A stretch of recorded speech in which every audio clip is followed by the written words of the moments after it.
Magandang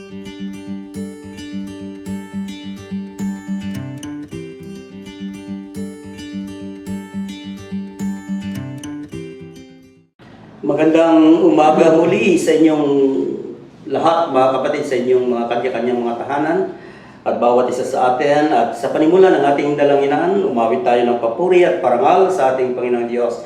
Kung meron kayong mga himnaryo dyan sa inyong mga tahanan, awitin natin yung Standing on the Promises. At sumama po kayo, sumabay po kayo sa amin sa pag-awit natin ng mga awiting ito para sa pagpaparangal ng ating Panginoong Diyos. Standing on the promises of Christ my King, through eternal ages let His praises ring. Glory in the highest I will shout and sing, standing on the promises of God. Standing, standing, standing on the promises of Christ my Savior. Standing, I'm standing on the promises of God, standing on the promises that cannot fail. When the rolling storms of doubt and fear assail, by the living word of God I shall prevail. Standing on the promises of God.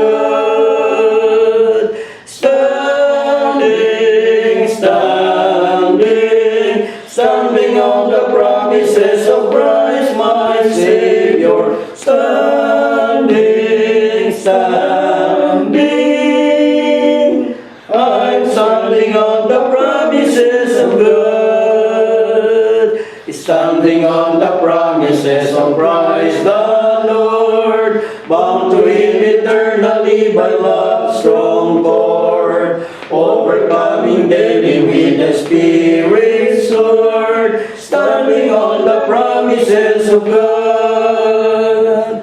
Standing, standing, standing on the promises of Christ my Savior. Standing, standing, I'm standing on the promises of God. Standing on the promises I cannot fall, listening every moment to the Spirit's call, resting in my Savior as my all in all, standing on the promises of God. Standing, standing, standing on the promises of Christ my Savior. Standing, standing, I'm standing on the promises of God. Amen. Tayo sumandaling manalangin.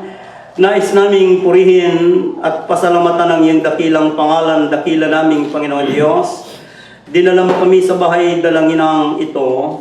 Ginising mo kami sa isang napakagandang umaga para bawat isa sa amin na Diyos ay nais naming makipagniig sa inyo sa pamamagitan ng mga panalangin para ipanalangin namin ang kalagayan ng bayan at bawat isa sa amin. Pero hayaan mo, dakila naming Panginoon Diyos, na sa panimula ng aming dalanginan ay nais naming sa iyo naming ibinabalik ang lahat ng kapurihan, sapagkat sa buong magdamag na aming pansamantalang pagpapahinga, pinahintulutan mo kami na gumising. Dinala mo kami sa dalanginang ito para sama-sama kami na magpuri at magsamba, makiugnay sa inyo, makiusap kami sa inyo sa mamagitan ng aming mga panalangin. Sa pangalan ni Kristo na aming Panginoong Diyos, ito po ang aming panalangin. Amen. Muli, magandang umaga po sa inyong lahat, mga kapatid. Bago tayo magpanimula sa ating dalanginan, ay hayaan niyo na bumasa muna tayo ng mga salita ng ating Panginoong Diyos na ito ang basihan ng ating panalangin. Sapagkat tayong lahat na nandito ay sama-sama tayo na iisa ang layunin natin, purihin at patuloy na dalhin natin ang lahat ng mga bagay na nais natin mangyari sa buhay natin. Ang basihan ng ating dalanginan ngayon ay matatagpuan po natin sa sulat ng mga gawa. Today is May 9, Saturday, And the basis of our text, this is a continuity on the text last Thursday. Dahil nung Thursday, yun din ang basihan natin ng Luke 7:55 to 60. And then today, Saturday, it follows again the same text in Acts chapter 7, verse 54 hanggang sa mga sumusunod na ganito ang winika ng ating Panginoong Diyos. Nang marinig ito ng mga bumubuo ng Sanhedrin, sila'y nagalit dahil sa matinding galit kay Esteban.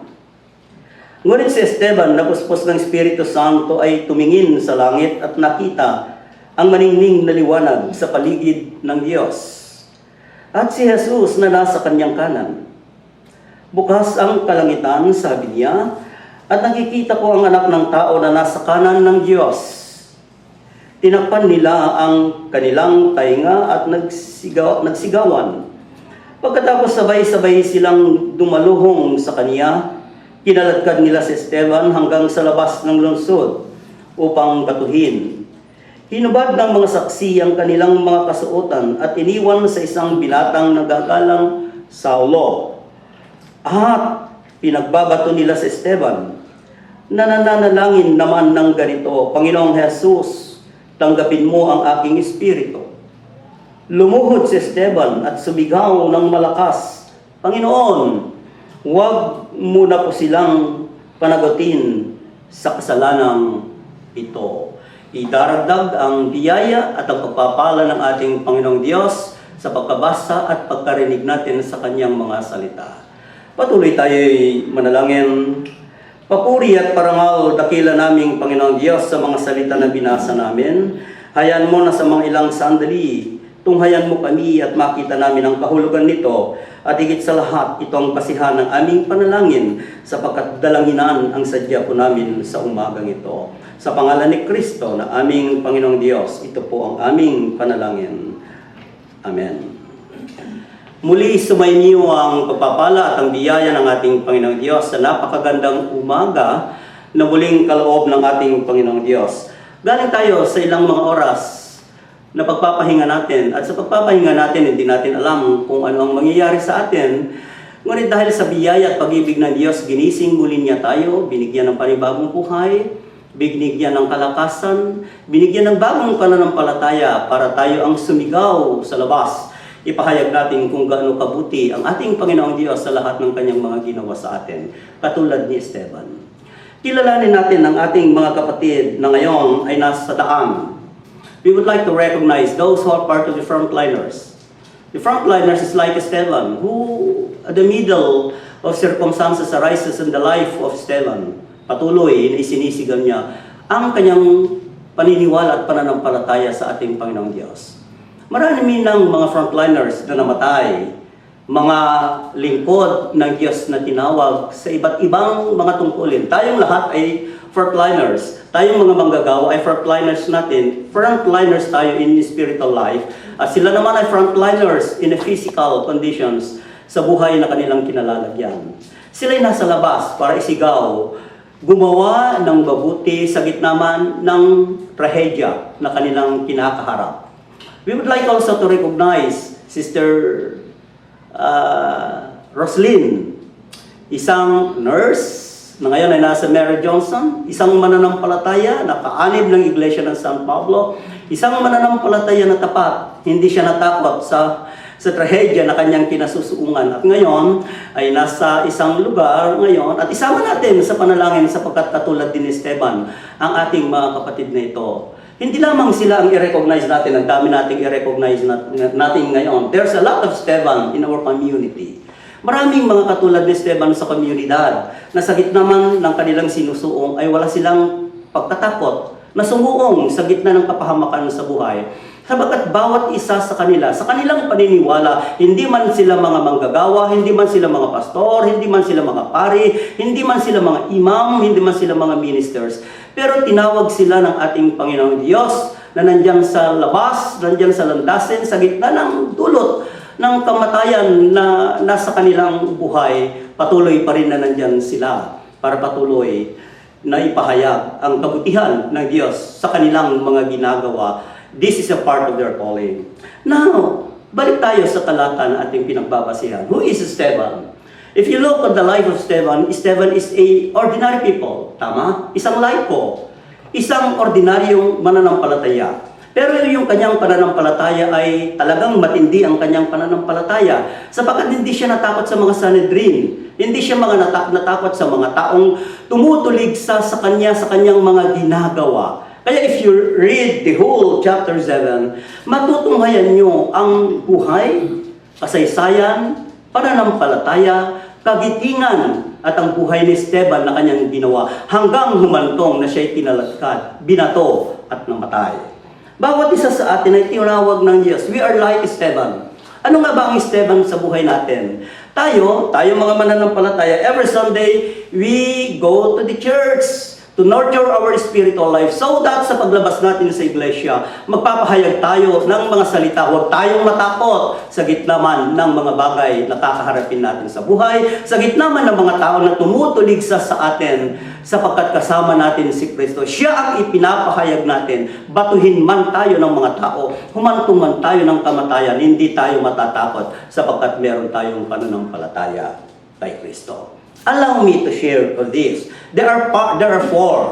Merong 4 na bahagi ng ating pagtalastasan sa umagang ito in the life of Esteban. In this text, first, remind us that we are a spiritual temple, living stone upon the kingdom of God is built. Ulitin ko mga kapatid, ipinapaalala sa atin ng ating Panginoong Diyos sa pamamagitan ng mga talatang ito na tayo'y tinawag ng Diyos, tayo ang bumubuo ng kanyang templo, mamubuhay tayo na matatag upang tayo'y magpapatuloy sa kaharian ng Diyos. Look at the life of Esteban. Go back to the life of Esteban. What testament did you see on the life of Esteban? Hindi ba sa mga panahon ngayon, kilala niya, meron na siyang pananampalataya kay Kristo, nahayag na ang kaharian ni Kristo sa mga panahon na iyon. Pero patuloy na ipinapahayag niya sapagkat para sa kanyang buhay, siya ang pinakasangkapatan ng Diyos para patuloy na ipahayag ang templo na sa paniniwala niya, ito ang tunay na buhay kay Kristo. Pangalawa, itong mga talatang ito in the whole chapter 7, I would like to focus on the whole chapter 7. This chapter reminds us that when we open ourselves to God's grace, we begin to awaken to this world. Ulitin ko mga kapatid, when we open ourselves to God's grace, we begin to awaken to this world. Alam niyo, ang daming mga kalaban natin sa sanlibutan ito. Itong pandemic na ito, tignan ninyo, ito yung isa sa pinakamabigat na kalaban natin. Ang dami nating mga kalaban, hindi lamang ito, kalaban natin wala tayong makain. Kalaban natin, hindi tayo makapunta sa ating mga trabaho. Kalaban natin, wala tayong magawa sa loob ng ilang mga araw. Kami dito sa Tondo, 2 araw. Magpasalamat ako sapagkat meron pa kaming isang bahay na pinuntahan. Punta kami sa Pasay UMC para makalabas kami dito sa Tondo. What I mean is this, in time of this, if we don't awake our spiritual life, hindi natin maintindihan ang kalagayan ng buhay. Kaya napakahalaga, mga kapatid, sa gitna ng pandemic at pagsubok sa buhay, magiging katulad tayo ng Esteban. Huwag tayong matulog, huwag tayong matakot, huwag tayong mawalan ng pag-asa, huwag tayong mawalan ng anumang mga bagay na alalahanin sa buhay na ito, sapagkat meron tayong Diyos na nasa ating tabi, meron tayong Panginoon na patuloy na nagbibigay sa atin ng lakas. Gisingin natin ang spiritual na kalagayan ng buhay natin para malaman natin kung ano ang kalagayan sa sanlibutan na ating kinagagalawan. Pangatlo, mga kapatid, dito sa text na ito, remind us, ipinapaalala sa atin that we have an important place in the building of God's kingdom. Ipinapaalala sa atin na meron tayong bahagi, napakalaking bahagi para ihubugin natin ang kaharian ng Diyos sa sanlibutan ito. Ang tanong ko sa inyo, kung wala kayong pananampalataya sa panahong ito, matutulungan ba kaya natin ang kaharian ng Diyos? Matutulungan ba kaya natin si Kristo para hubugin natin ang bayan na mayroong pagkatakot sa Diyos? Nandito tayo. Ibinigay sa atin ang pagsubok na ito. Para itong pagsubok na ito, magiging matatag tayo sapagkat ang bahagi natin, tulungan natin na lalo nating i-restore ang kaharian ng Diyos na nandito sa sanlibutan ito. Like Esteban. So one very important character in the Bible that I would say to all of you, tularan natin si Esteban, sapagkat si Esteban ay gumawa ng mabuti para patuloy na may ipahayag ang kanyang salita. And I would like also to ponder upon this. When Esteban dies, mga kapatid, andun si Saulo. Hindi nagtapos ang ministeryo ni Esteban sa paghubog ng kaharian. Nandun si Saulo. Ibinahagi niya kay Saulo kung ano ang kanyang karanasan, kung ano ang kanyang paniniwala, kung ano ang pananampalataya. And look at the life of Esteban. Esteban will become Paul. And Paul is one of the greatest apostles in the New Testament in the life of the Lord Jesus Christ. Pahuli na nais kong dalhin sa inyo mga kapatid, when we direct ourselves to God, we will know the significance and sacredness of our own life. Ulitin ko, kapag idiretso natin at dalhin natin ang ating buhay sa Panginoong Diyos, malalaman natin ang kahalagan nito at malalaman natin kung saan tayo lalagay sa mga panahon na katulad nito. Hinahamon ko kayong lahat, mga kapatid, mamuhay tayo na katulad ni Esteban. Huwag tayo mamuhay na katulad sa atin, sapagkat ang buhay natin, kung panghahawakan natin lamang ang ating mga personal na buhay, hindi natin matulungan si Kristo para hubugin ang kaharian na kanyang ibinigay sa atin. And part of my closing is this: we pray for all frontliners. We pray for all people, yung mga sundalo na nasa labas, yung mga barangay officials na nandyan sa labas na hindi natatakot na sila'y mahawa sa pandemic na ito. Sapagkat ang kanilang layunin, katulad din ng layunin natin, patuloy na ipahayag natin ang salita ng Diyos. Sila naman, patuloy na ipahayag nila sa abot ng kanilang makakaya na sa gitna man ng mga bagay na nag-aabang sa kanila sa kamatayan, walang pagkatakot na ipahayag ang salita sa pamamagitan ng kanilang mga gawa para tulungan ang bayang ito. They are an Esteban in this community, and we are Esteban in this community. Therefore, we continue to propagate, dalhin natin ang salita. Huwag tayong matakot, batuhin man tayo ng bato, mamamatay man tayo, meron naman tayong Diyos na nag-aabang sa buhay natin. Inaanyayahan ko po kayo na tayong lahat ay manalangin. Idulog natin ang ating mga frontliners, idulog natin ang ating mamamayan, idulog natin ang bawat isa sa atin, sapagkat tayo katulad ni Esteban sa buhay na ito. Let us pray. Dakila naming Panginoon Diyos, pinapasalamatan ka namin sa napakagandang umaga at ang iyong mga salita na nakayam. Dinadakila namin ang iyong bugtong na anak na si Hesus Kristo. Sinasamba ka namin, pinapupurihan ka namin. Ikaw ang aming Panginoong Diyos sa puso namin. Ikaw ang nagkaloob sa amin ng lahat ng mga bagay na pangangailangan namin. Ikaw ang aming Panginoong Diyos. Ikaw ang dahilan kung bakit kami nagpapatuloy, kung bakit ang buhay namin ay nagiging katulad ni Esteban. Hindi kami natatakot sa kamatayan. Batuhin man kami, kaladkarin man kami, pagsalitahin man kami ng mga tao katulad ng mga nasa Sanhedrin. Pinagwikaan nila ng mga mabibigat si Esteban. Pero ipinakita pa rin ni Esteban ang kanyang buhay at pananampalataya, sapagkat nagtitiwala siya sa isang Diyos na makapangyarihan na kinikilala niya sa kanyang buhay.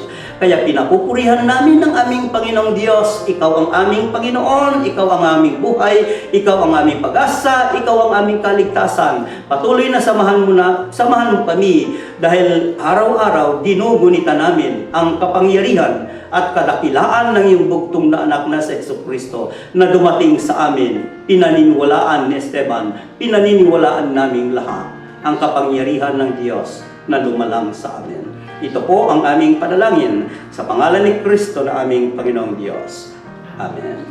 Pinagpapala ka namin, Panginoong Diyos, ang inyong banal na pangalan. Salamat, Panginoon, sa buhay, sa biyaya ng buhay na patuloy mong ipinagkakaloob. Salamat, Panginoon, sa inyong salita na nagtutulong po sa amin ng katapangan, ng katatagan, ng pag-asa, Panginoon, Katulad nga po ng mga unang mananampalataya o Diyos na nanindigan para sa inyo, Panginoon. Hindi kanila ikinahiya bilang Panginoon at sarili nilang tagapagligtas o Diyos. Gayun din po, Panginoon, sa panahon namin ngayon. Salamat po sa mga Esteban Spirit na namumuhay sa aming mga puso upang patuloy o Diyos na magpahayag, patuloy na madala, Panginoon, ng inyong mabuting balita. Salamat, Panginoon, sa isang buhay na hindi po nasayang, kundi buhay, Panginoon, na ibinigay para sa inyo, O Diyos. Panginoon, patuloy naming dinadalangin, tinataas sa inyo, Panginoon, ang aming mga frontliner, O God, na nakikita po namin ngayon, bago nila gampanan o gawin ang kanilang tungkulin, ay sama-sama silang nananalangin at dumudulog sa inyo, O Diyos. Hayaan nga po ninyo, Panginoon, ang mga frontliner namin ay magkaroon ng puso sa inyo, Panginoon, na hindi lang sila nagpapagaling, kundi sila rin, Panginoon, ay nagdadala ng mensahe na nagmumula sa inyo. Dinadala nila ang Panginoong Jesus na sa kanilang mga pasyente, Panginoon. Tulungan niyo po sila, ipuin niyo po ang buhay nila, ang puso nila, ang kalagayan nila, ang sitwasyon nila, Panginoon. Salamat po, O Diyos, sa inyong salita, sa mabuting balita pa rin na aming pag-asa sa araw na ito. Alang-alang kay Jesus na aming Panginoon. Amen. Amen. Tuloy kami nagpapasalamat sa iyo, Panginoon Diyos, sa iyong kabutihan sa amin, sa iyong biyaya, sa iyong pagpapala, na lagi naming natatanggap mula sa iyo, Panginoon. Bagamat dumaraan kami sa mga ganitong pagsubok ng buhay, alam po namin na kayang-kaya namin itong pagtagumpayan sapagkat ikaw ay sumasa amin at hindi mo kami pinapabayaan. Panginoon Diyos, bigyan po kami ng lakas ng pangangatawan upang kami ay patuloy mong magamit sa anumang ministeryo na kung saan ay tinawag mo kami. Kaya Panginoon, salamat po sa mga miyembro ng aming church council na patuloy na ginagamit mo upang magkaroon ng kaayusan sa aming iglesia at nawa ay members ng council na ito, Panginoon, simula sa aming chairperson at sa mga committees at sa mga organizations, Lord, na patuloy na naglilingkod sa iyo. Nawa ay bigyan mo sila ng katalinuhan upang maiayos at katuparan anumang mga plano ng aming iglesia para sa ikabubuti ng lahat. At ito ay hinahandog namin sa iyo, Panginoon, to glorify you, Lord.